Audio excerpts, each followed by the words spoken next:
there's a great parallel between the two, especially when I was talking about platform games. It's very goal-oriented. You start at the position, you move from point A to one part of the screen to another point on the other side of the screen. From the beginning of the World 1-1 to the flagpole in Mario kind of scenario.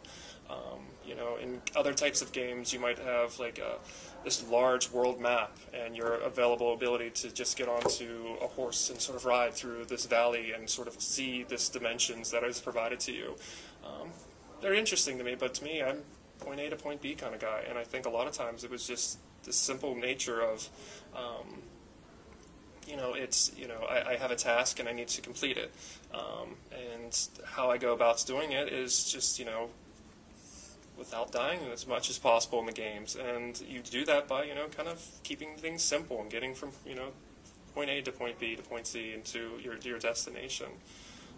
Well, I think, the idea of challenging, the idea of finding the best way to do something, quickly or, efficiently, I'm starting to see that, like, as we're just talking about it, I'm starting to see that come through as, like, a career choice, which is crazy. Like, the scenes and the storylines and all that, it doesn't matter. Like, give me to the instructions, and actually, I don't want to read instructions either. I'd rather just kind of jump in and figure it out on my own. That's really strange.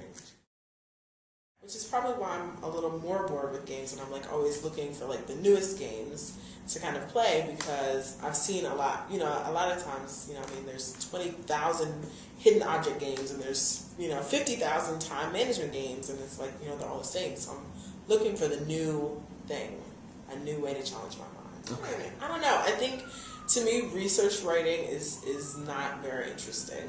I much rather prefer like to read the intro and then the conclusions. I don't know.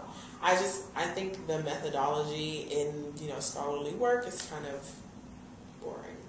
Because here's why I think, because they're telling me how to do it and I'm not figuring it out on my own. Oh, that's interesting. Where they're kind of giving me like the instructions to reproduce it, which I guess it's necessary. I understand that that's necessary in research work, but totally not interesting to me.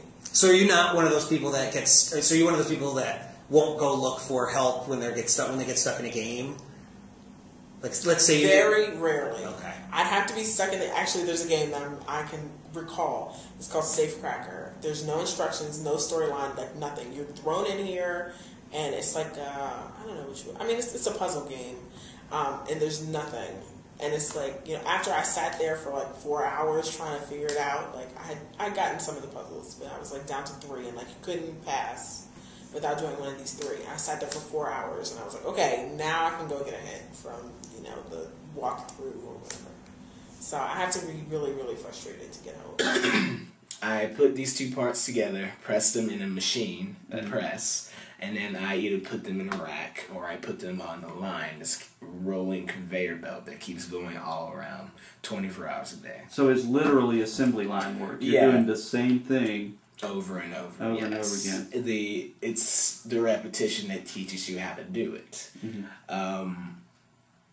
That's a lot of people can't get it. It's like it's not a difficult job. It's just very time consuming to get it down. And if you don't have enough time into it, like, people get frustrated and angry. And I try to tell people, like, speed will come. You have to get coordination first. You have to know the job and, like, fine tune it to your own skill level. That what I do may not work for you, but I will give you different options on how you can do this set job. And then you go from there, and then, like, you may put a part into the machine and it may catch on something. It's like, okay, readjust and try it again. Right. And that's just the aspect of learning. Yeah, when you get to a certain level, like, if you've done it for a year or two, your body's able to autopilot, And then, like, before, when you're just starting, like, this is the only thing you can focus on. You can't talk to anyone.